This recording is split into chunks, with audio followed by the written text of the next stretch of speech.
Zelensky Avrupa'yı sert bir şekilde eleştiriyor.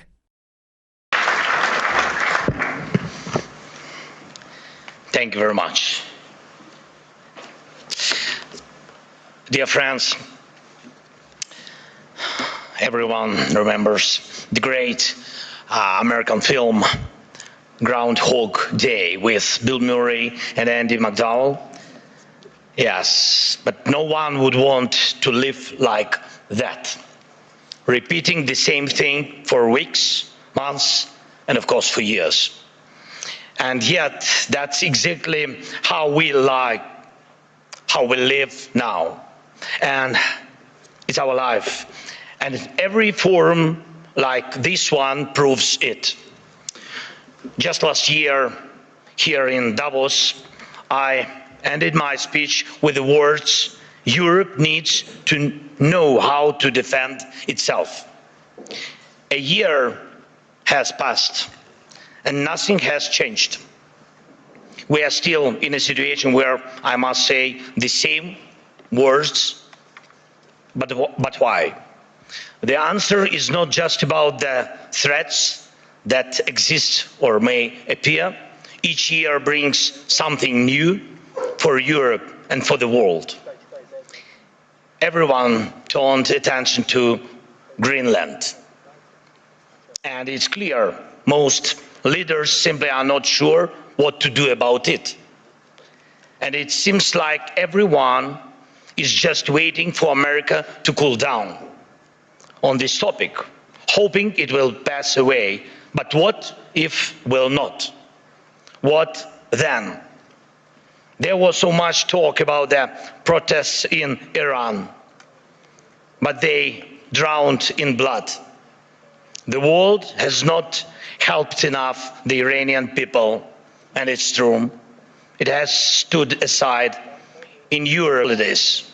By the time politicians came back to work and started forming a position, the Ayatollah has already killed thousands.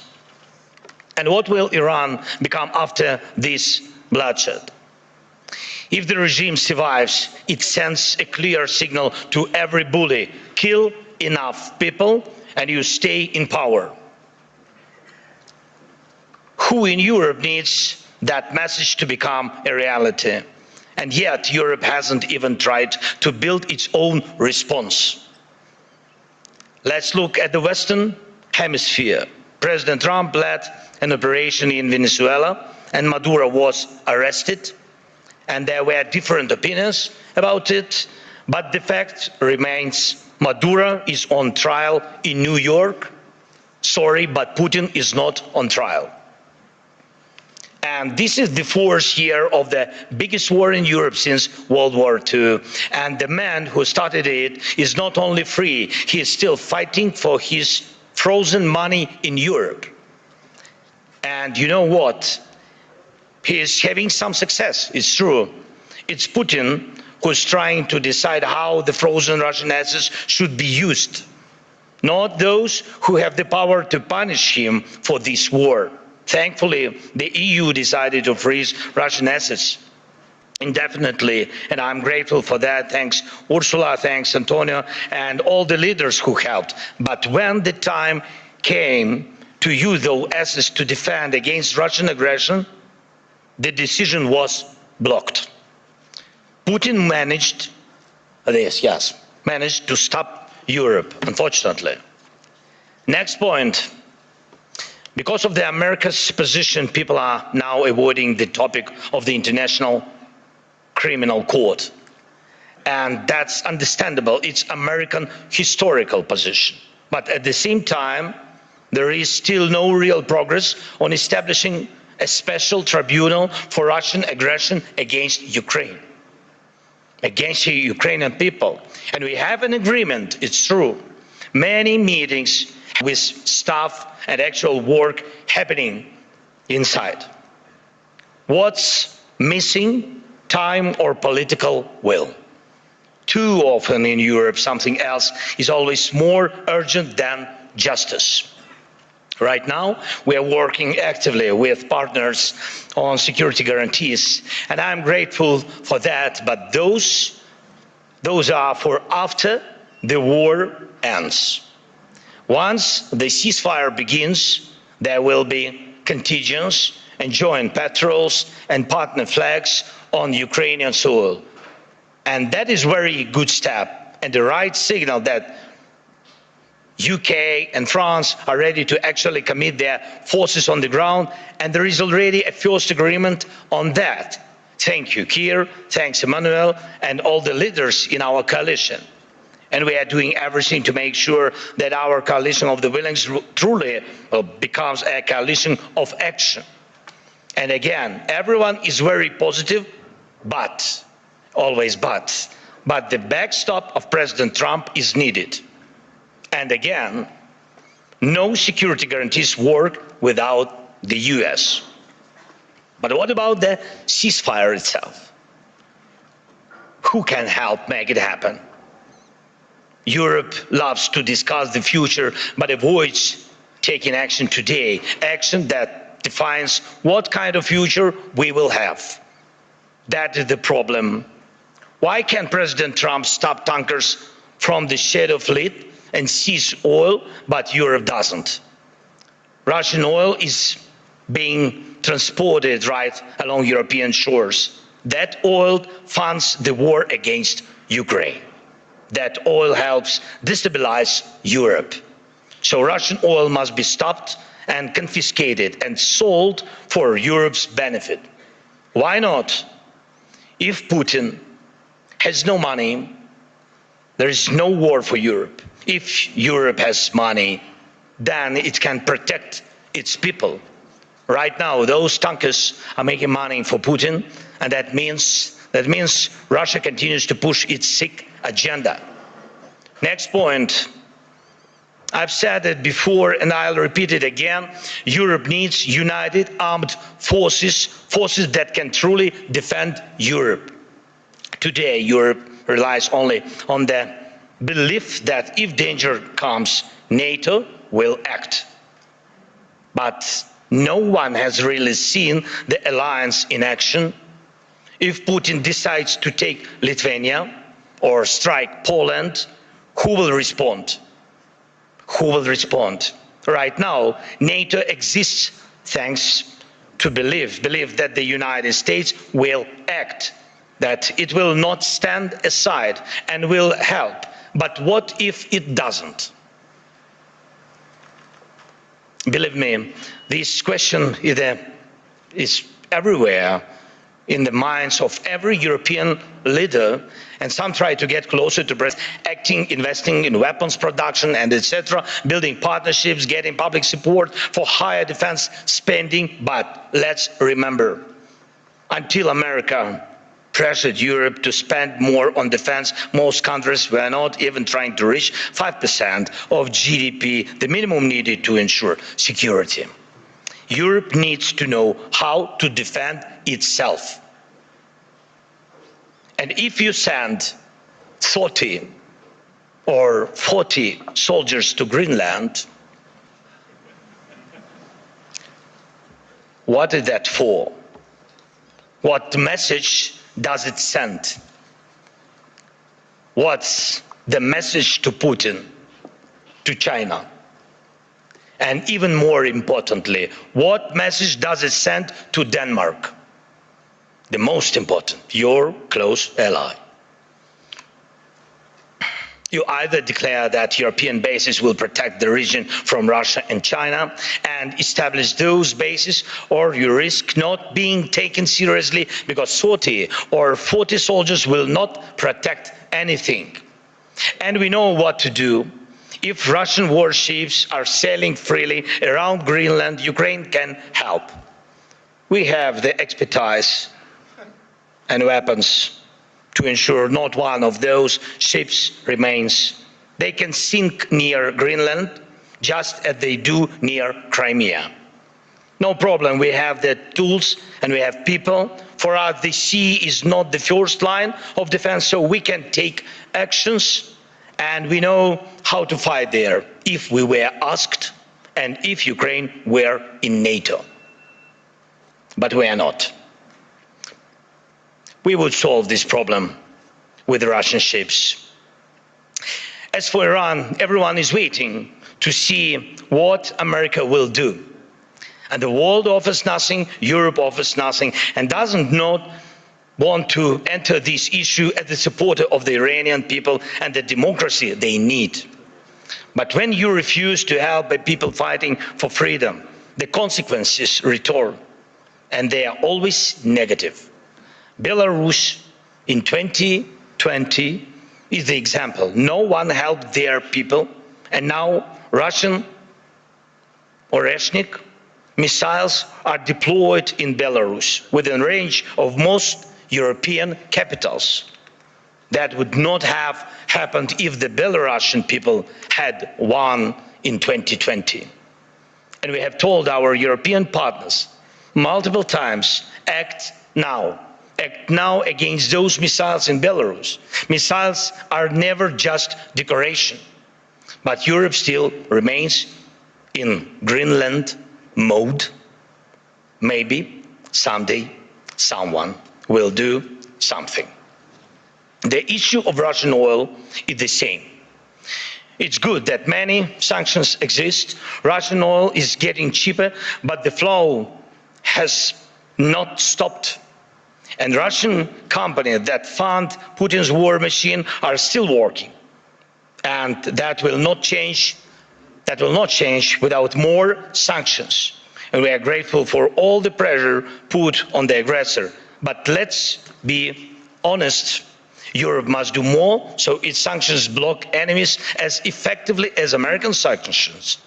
Why is that important? Because if Europe is not seen as a global force, if its actions don't scare bad actors, then Europe will always be reacting, catching up with new dangers and attacks.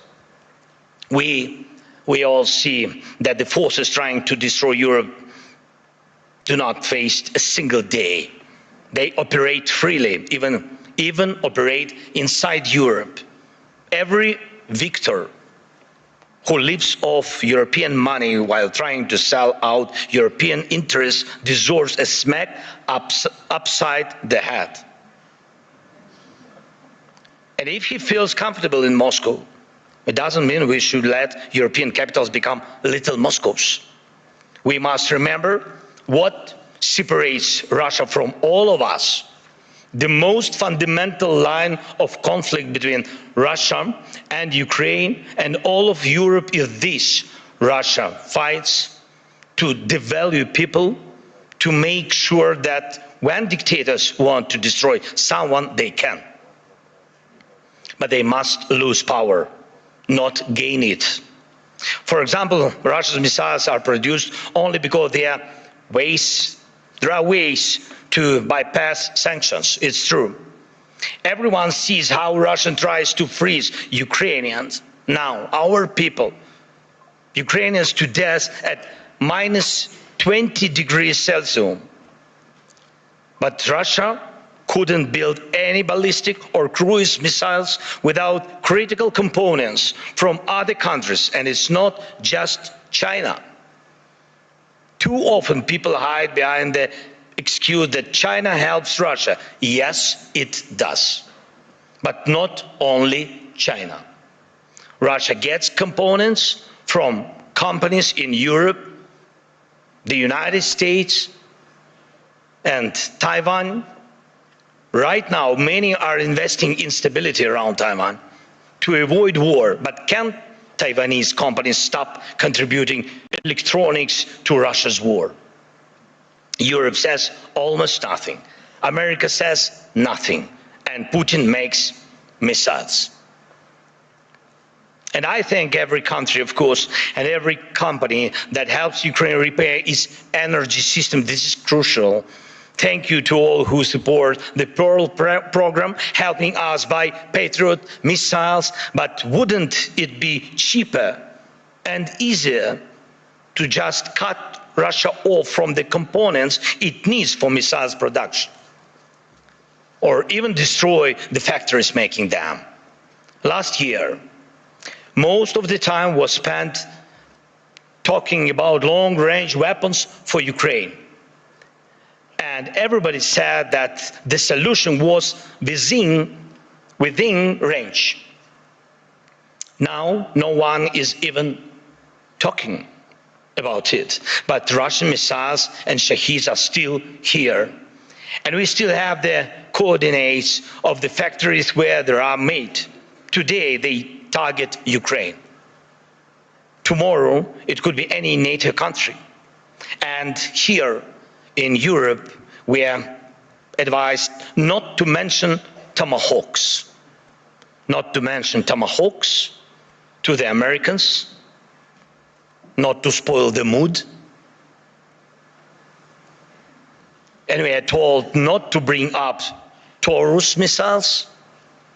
When the subject is Turkey, diplomats say don't offend Greece. When it's Greece, they say be careful with Turkey.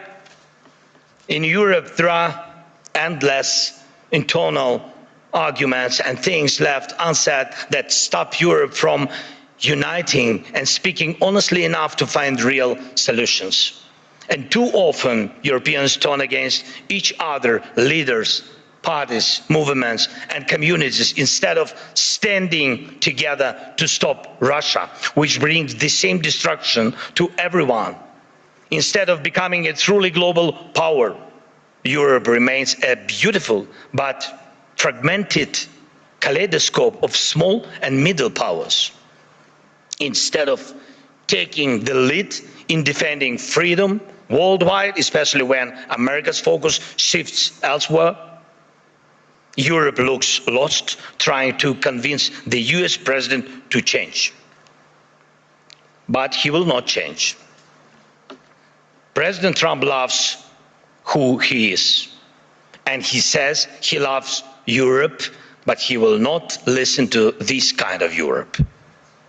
One of the biggest problems in today's Europe, though it's not often talked about, is the mindset. Some European leaders are from Europe, but not always for Europe.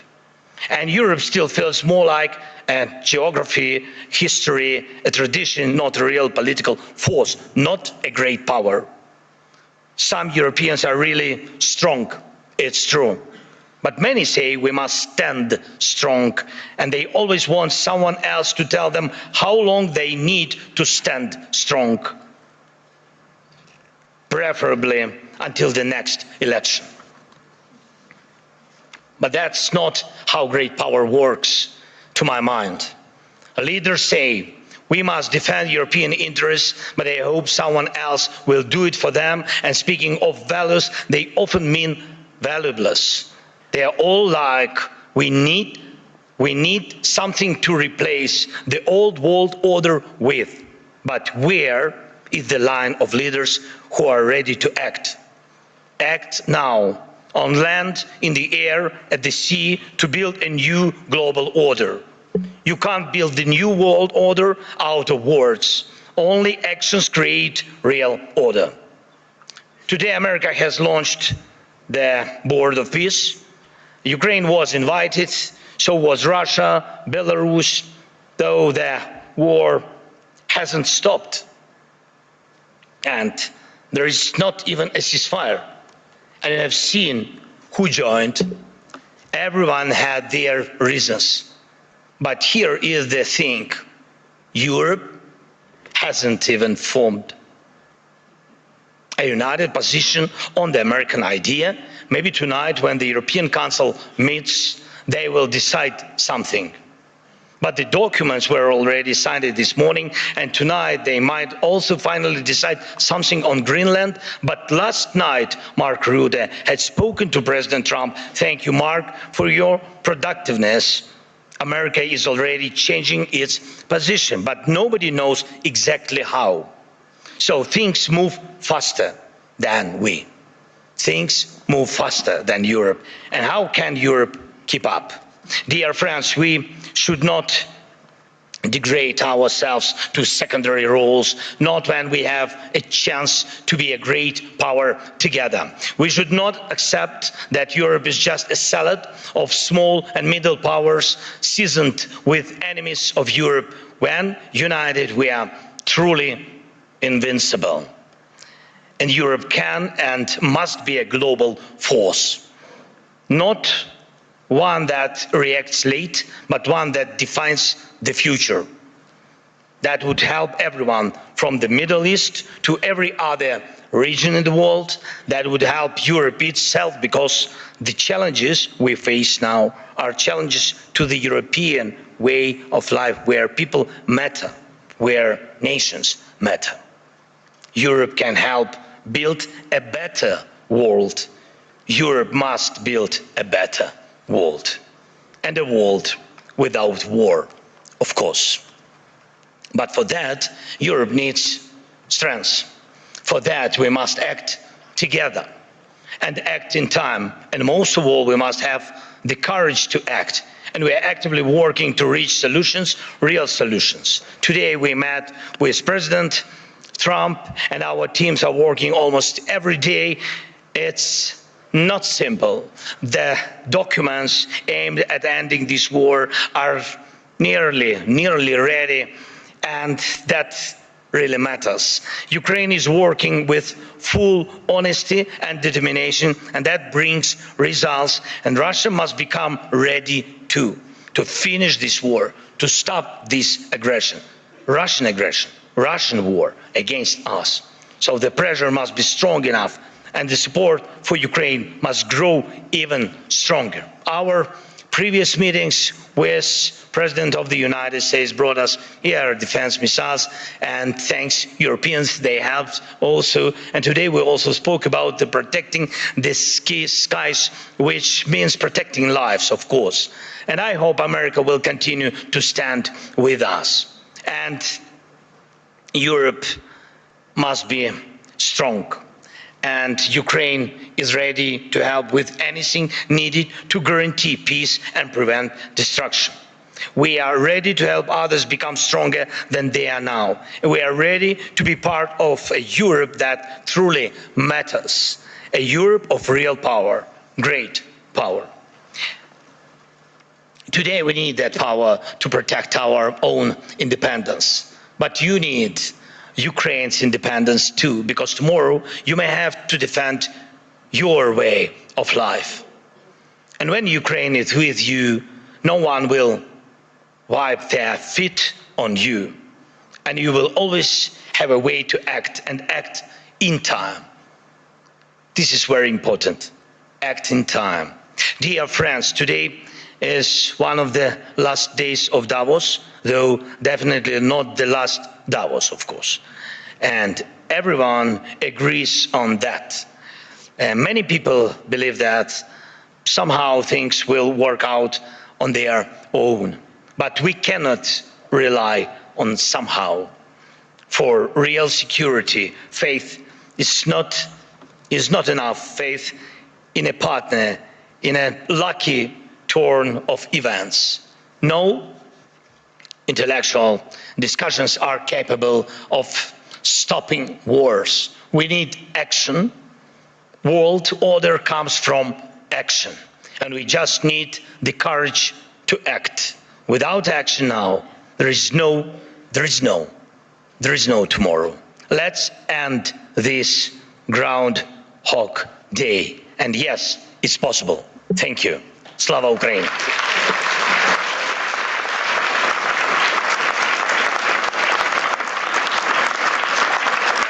Bu web sitesi, İngilizce okuma ve dinleme becerilerinizi geliştirmenize yardımcı olabilir. Yapay zeka, cümleleri daha kısa ve anlaşılır ifadelere ayırır. Oynatma aracıyla hızı ayarlayabilir, duraklatabilir veya geri alabilirsiniz. Site, 20 dilde çeviri desteği sunarak öğrenmeyi kolaylaştırır. Tarayıcınıza enknest.com yazmanız yeterli, hemen deneyin.